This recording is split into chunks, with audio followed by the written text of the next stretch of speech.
selanjutnya ada pada infrastruktur, yaitu proyek fiktif. Dampaknya daerah tertinggal makin tertinggal. Nah, jadi adanya proyek pembangunan fiktif atau tidak nyata menyebabkan dana yang seharusnya digunakan untuk pembangunan infrastruktur tidak terserap dengan baik. Nah, akibatnya daerah yang tertinggal itu ya tetap tertinggal karena infrastruktur yang harusnya dibangun yang daerah tersebut butuhkan itu tidak terlaksana dengan baik, tidak terbangun gitu. Baik, selanjutnya. Nah, di sini ada mengapa sih korupsi itu terjadi? Jadi, korupsi itu terjadi bisa dari dua faktor. Yang pertama adalah faktor internal dan faktor eksternal. Dan faktor internal itu adalah faktor yang berasal dari dalam. Jadi yang pertama ada keserakahan dan tamak. Nah, jadi itu adalah sifat yang berasal dari diri individu itu sendiri yang serakah dan tamak dan hanya mengikuti nafsunya saja tanpa berpikir bagaimana sih dampaknya itu terhadap orang lain. Lalu yang kedua ada gaya hidup konsumtif. Nah, jadi gaya hidup konsumtif itu menghabiskan uang secara berlebihan, melebihi kemampuan finansial yang mereka punya. Jadi mereka itu tidak mempertimbangkan dengan matang mengenai kebutuhan dan manfaat dari barang atau jasa yang mereka beli. Lalu ada yang ketiga, moral dan integritas yang lemah. Jadi faktor ini tuh seringkali menjadi faktor pendukung terjadinya korupsi. Karena individu dengan moralitas yang lemah itu cenderung kurang memiliki prinsip dan pengendalian diri dalam menghadapi godaan untuk melakukan tindak korupsi. Lalu ada faktor eksternal yaitu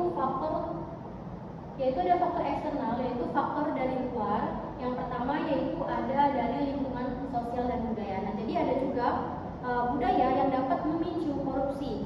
Nah, contohnya ada pejabat publik yang mungkin menggunakan jabatan untuk memberikan keuntungan kepada kerabat atau saudaranya. Itu karena mungkin mereka pikir itu adalah tindakan yang mulia, padahal emang benar itu tindakan mulia membantu kerabat atau saudara kita sendiri, tapi caranya yang salah atau konsepnya yang salah.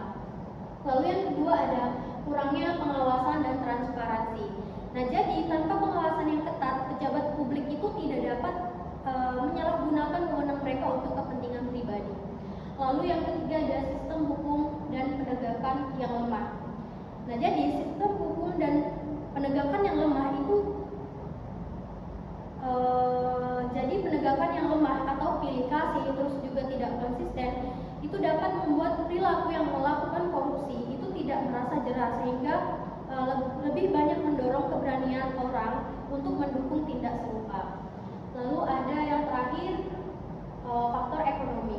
Nah, jadi kalau misalnya berbicara tentang faktor ekonomi, biasanya itu karena seseorang merasa gajinya itu tidak cukup untuk memenuhi kebutuhan hidup mereka. Sebenarnya menurut saya itu cukup untuk memenuhi kebutuhan ya, sekedar pokok, makan gitu. Nah, tapi yang mungkin tidak cukup itu adalah memenuhi gaya hidup mereka karena mereka itu akan terus mencari cara lain untuk mendapatkan tambahan pendapatan. Salah satunya itu jika dia memiliki jabatan pasti dia melakukan korupsi, tapi tidak semua, yaitu hanya oknum-oknum tertentu. Oke, selanjutnya.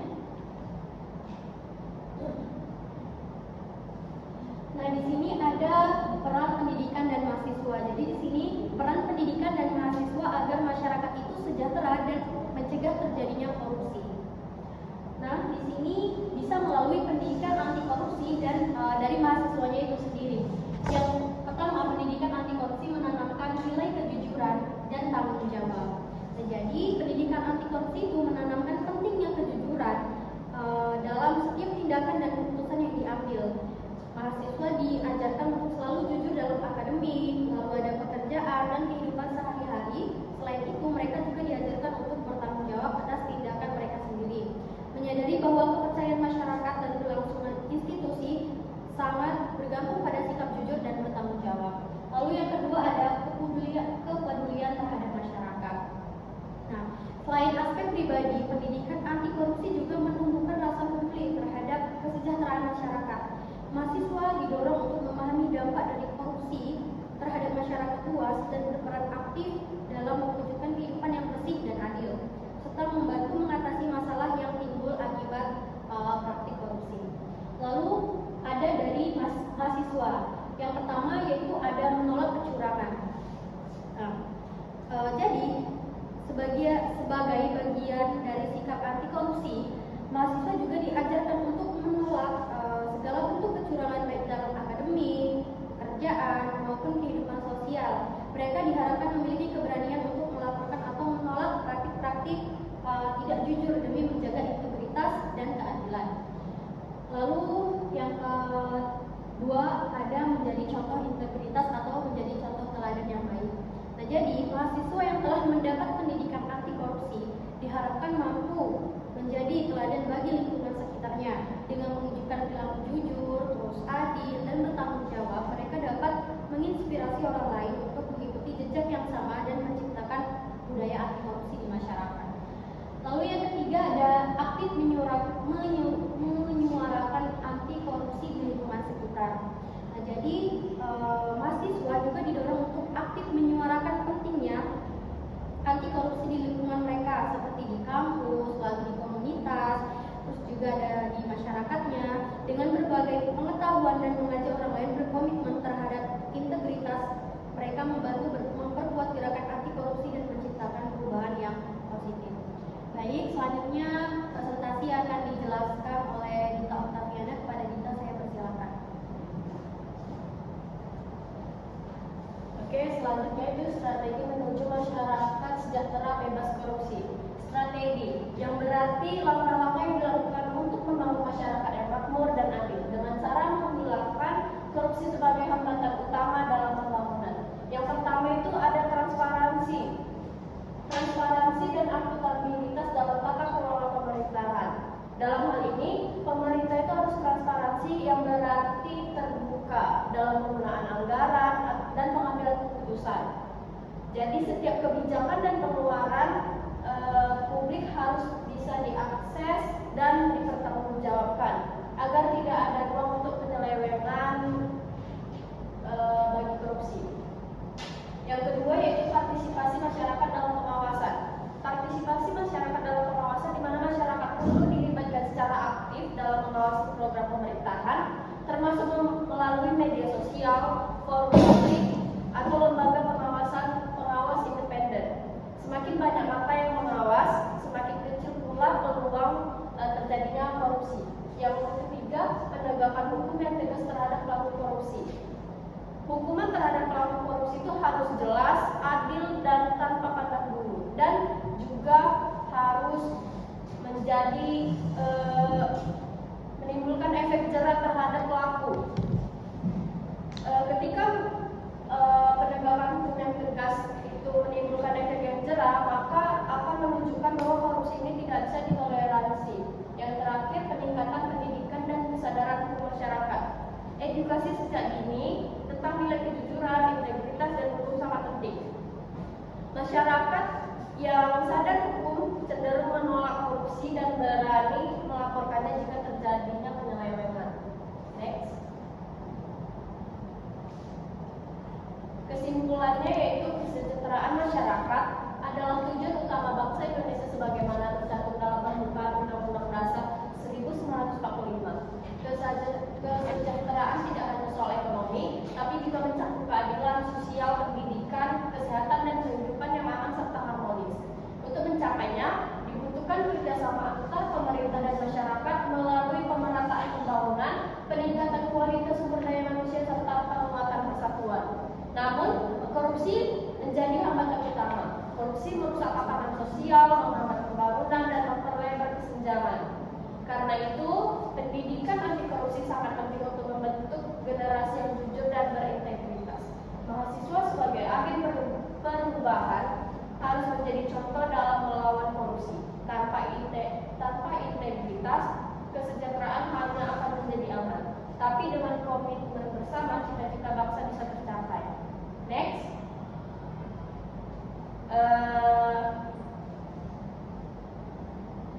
Terakhir, kami akan memberikan satu studi kasus korupsi yang menghambat kesejahteraan masyarakat, yaitu kasus korupsi IKTP. Tahun 2011, pemerintah Indonesia memulai sebuah proyek besar penerapan KTP elektronik (IKTP) untuk seluruh warga negara. Tujuannya mulia, menciptakan satu identitas tunggal yang terintegrasi, mencegah pemalsuan data, dan mempercepat pelayanan publik. Proyek ini pun menggelontorkan dana hampir 6 triliun, namun di balik idealisme program ini tersembunyi rencana busuk yang dirancang rapi oleh para petinggi negara. Salah satu tokoh kunci dalam cerita ini adalah Setia Novanto, ketua fraksi Golkar di DPR saat itu. Sebagai pimpinan fraksi dan orang yang duduk di Komisi 2 yang membahas anggaran proyek, Novanto punya kuasa besar. Lewat jalur belakang, ia disebut mengatur siapa yang memenangkan tender dan beberapa besar jatah uang yang bisa dibagikan ke pejabat dan anggota DPR. Tahun-tahun berlalu, proyek berjalan, tapi banyak warga yang mengeluh tidak mendapat IKTP. Layanan lambat, mesin rusak, data bermasalah. Sementara itu, muncul isu bahwa anggaran proyek telah dikorupsi. Barulah pada tahun 2013 KPK mulai menyelidiki proyek ini. Audit menunjukkan adanya kejanggalan. Dari hampir 6 triliun, sekitar 2,3 triliun diduga dikorupsi. Uang ini mengalir ke banyak orang termasuk anggota DPR, pejabat Kemendagri, dan pengusaha. Nama Setia Novanto mulai mencuat di persidangan terdakwa lain, tapi ia selalu lolos sampai akhirnya pada Juli 2017 KPK resmi menetapkannya sebagai tersangka. Sayangnya ia mengajukan pra peradilan dan menang, status tersangka pun gugur. Namun KPK tak menyerah. Setelah mengumpulkan bukti lebih kuat, Novanto kembali ditetapkan sebagai tersangka pada November 2017. Drama terjadi saat hendak ditangkap, Setia Novanto menghilang. Wartawan publik pun heboh. Tak lama beredar kabar bahwa ia mengalami kecelakaan di kawasan Permata Hijau. Ia masuk rumah sakit dan kondisinya luka-luka. Banyak orang curiga apakah ini hanya untuk menghindari dari hukum. Setelah pulih, KPK resmi menahannya. Sidang demi sidang berjalan. Para saksi bersuara, bukti dikemukakan. Terbukti bahwa Novanto menerima uang lebih dari 50 miliar, baik langsung maupun perantara. Akhirnya pada April 2018, hakim menjatuhkan vonis 15 tahun penjara, denda 500 juta, penggantian kerugian negara, dan pencabutan hak politik selama 5 tahun setelah bebas. Kasus IKTP menjadi bukti bahwa korupsi tidak hanya sekedar merugikan negara secara angka, ia menghancurkan sistem, menelantarkan rakyat, merusak kepercayaan negara, hingga kini banyak warga Indonesia yang masih kesulitan mendapatkan IKTP, warisan pahit dari keserakahan segelintir orang.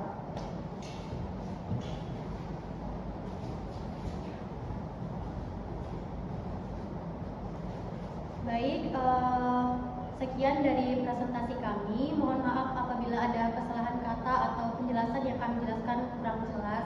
Kami mohon maaf. Terima kasih. Wassalamualaikum warahmatullahi wabarakatuh.